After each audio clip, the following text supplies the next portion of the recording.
Today I'm taking a look at the 6-inch bench vise. Oh, that's nice. So they gave us some extra jaw pads. They do have magnets on them, so it'll hold it in place. So if we need to grab onto something, like an odd-shaped object, we can use that to help out with that. And if we just don't want to mar up whatever it is that we're going to be grabbing, these are great for that as well. We got our hardware. And there is the vise. Nice wide jaw on that guy. We do have 6 inches. Got a pretty good feeling ball screw. Our jaw depth, we'll get about 5/8 of an inch. Okay, so this is the max we can open it. You definitely not use it at this length because, as you can see, we can completely unscrew it. But with that completely unscrewed, we're looking at about 4 7/8. So bare minimum, you're going to want to have an inch of thread in there just because you don't want to be pulling that thread apart. The more thread, of course, the better off it is.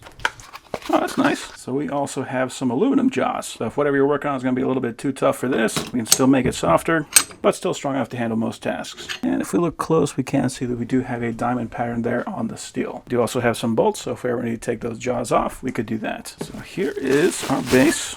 Got a couple of rubber pads on there, and we can see that we got 2 screws in there to clamp that to our table. If you look on the bottom, we can see that we got our clamp here, and we can spin, not quite a full 360, but we have a pretty good movement on there. We want the clamp so that the bench can come in from the back, so we just want to decide what is going to be the most useful for what we're going to be doing.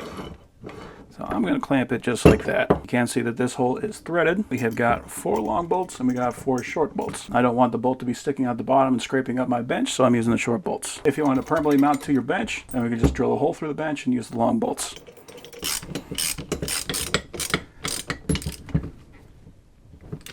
I can slide that on the bench. You don't have to use these things. They're just for a little bit more protection in case you want to. Just set that on top of the clamp head and lock these in. First thing I want to test is something simple.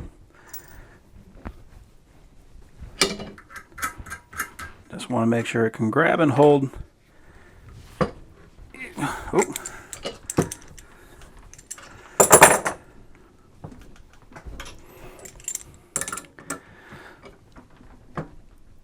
Yeah, so I'm currently rounding it off with a wrench, not with a vise, so that is a good thing.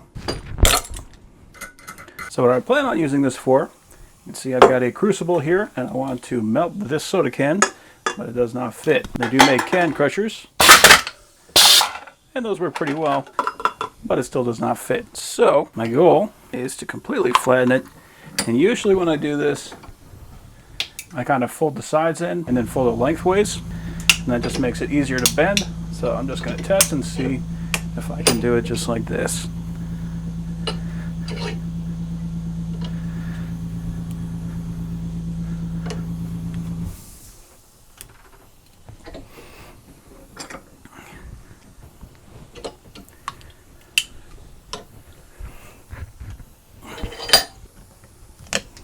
I do like the movement on there. It does feel very smooth to operate.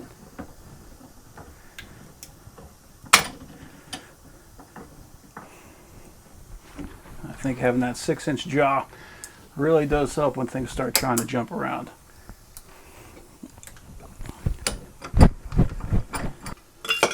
There we go. So that'll work. We do have an anvil on the back. It does appear fairly flat, but it's definitely not been polished or anything like that. It's just been painted over. But yeah, I mean, the thing does work. Having something that we can just take and rotate is very handy. And plus the fact that we can actually take this guy off of the bench instead of just drilling holes into our bench, that makes for a very useful tool. So overall, I'm very happy with that.